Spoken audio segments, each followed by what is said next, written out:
আসসালামু আলাইকুম রহমতুল্লাহি ওয়া নাহমাদুহু নুসাল্লি আলা রাসূলিল কারীম আম্মা বা'দ। প্রিয় শ্রোতা বন্ধুগণ, আজকে আপনাদেরকে এমন একটি বাণী শোনাবো যেটি আপনি আমল করলে ইনশাআল্লাহ আপনার দৃষ্টিশক্তি মৃত্যুর আগ পর্যন্ত হলেও কমবে না।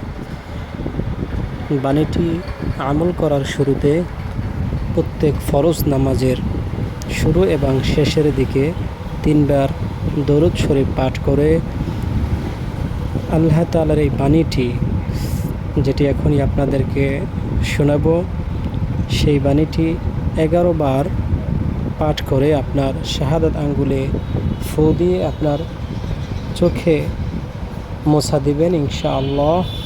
আল্লাহ তাআলার বরকতে, আল্লাহ তাআলার এই কালামের পাকের বরকতে আপনার দৃষ্টিশক্তি মৃত্যুর আগ পর্যন্ত হলেও কমবে না। দোয়াটি হলো, বাণীটি হলো এই, যেটি অত্যন্ত সহজ, একবার শুনলে ইনশাআল্লাহ আপনার মুখস্থ হয়ে যাবে। দোয়াটি যখন পাঠ করবেন ইখলাসের সাথে মনোযোগ সহকারে দোয়াটি পড়বেন। দোয়াটি হলো ইয়া নূর। 11 বার পাঠ করবেন। পাঠ করার শেষে শাহাদাত আঙ্গুল দু চোখে মোছা দেবেন ইনশাআল্লাহ।